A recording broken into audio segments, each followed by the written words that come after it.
everybody, JC here with another T&I toy review. And today's review is in association with MarvelousNews.com, your #1 news source for everything Marvel.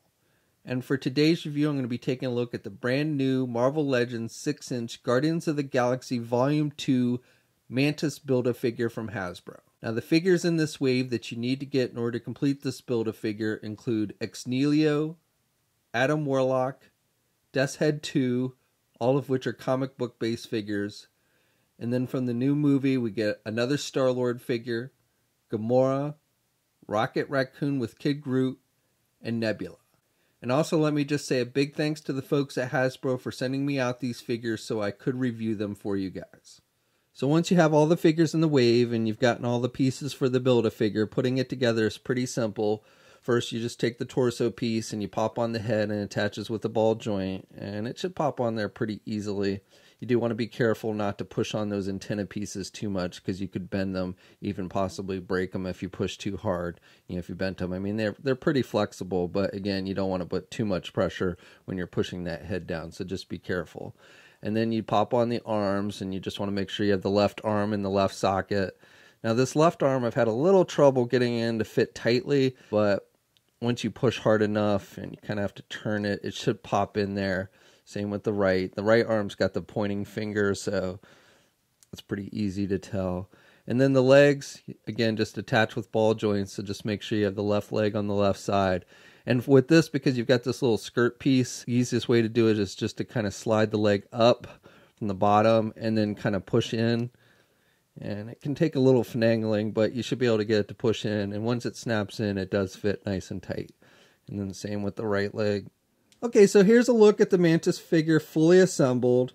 Now some of you have asked why Hasbro chose to make this smaller character the Build-A-Figure in the wave as opposed to like the Death's Head 2 figure, which is a much bigger character. And this was actually asked of Hasbro during Toy Fair, and the reason they gave essentially comes down to cost. The Mantis figure is a new mold, and so it was easy for them to, making from the ground up, making this the Build-A-Figure. Whereas the Death's Head is an existing mold. They used an existing mold. It would have cost more if they had created a new mold to make it a Build-A-Figure. And so they chose to go with the Mantis figure, even though it's a smaller character. Again, due to cost, essentially. And it makes sense to me. I don't know why it really matters, which one is the Build-A-Figure and which one's not, as long as, you're getting both in the wave. So to me, that's really what matters, as opposed to the size of the actual Build-A-Figure. But as it is, I think they've done a pretty good job with this figure. She looks pretty true to how the character appeared in the movie. I like the head sculpt on this one. Like with all the figures in this wave, I think they've done a good job of capturing the character's likeness from the movie. I think Hasbro's really picked it up with their movie head sculpts recently. She's got the pale skin with the antennas. The antennas are done with a pretty flexible plastic, so you don't have to worry too much about them snapping off. I wouldn't push on them too hard, but they're not going to just easily snap off. And then she's got the blacked out eyes and some pink lipstick.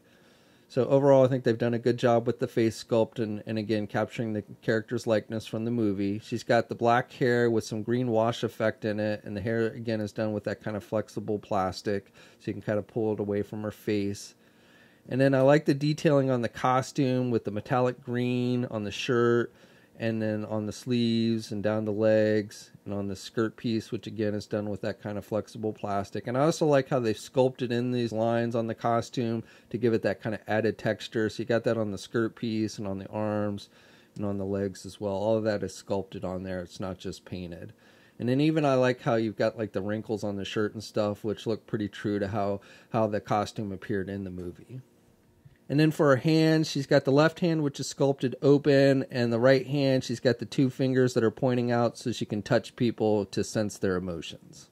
So this figure stands, if you count to the tip of her antennas, about 6¼ inches tall. Here's a comparison with the Guardians of the Galaxy Volume 2 Gamora and Nebula figure, and these 3 figures are about the same height. And finally, here's a comparison with the Guardians of the Galaxy Volume 2 Drax figure. So for articulation, you can turn the head to the left and to the right. She can look down pretty good. She really can't look back because of the hair. You can also pivot the head to the left and to the right.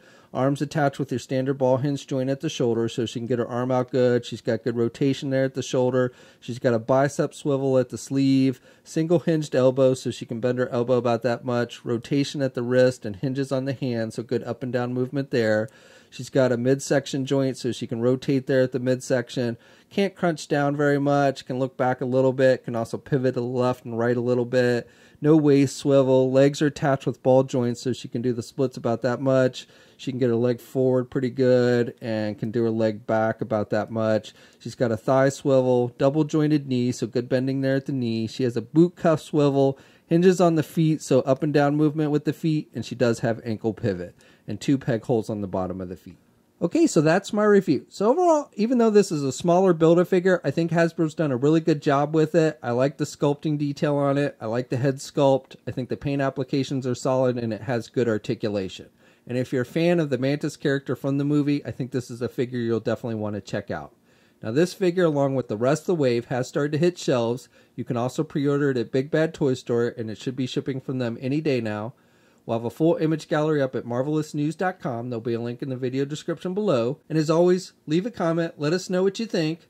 Also, if you're so inclined, please like the video and subscribe to the channel. I'd really appreciate it. You can also follow me on my Facebook, Twitter, and Instagram accounts. I'll have links to those in the video description as well. And until next time, I'll catch you guys later.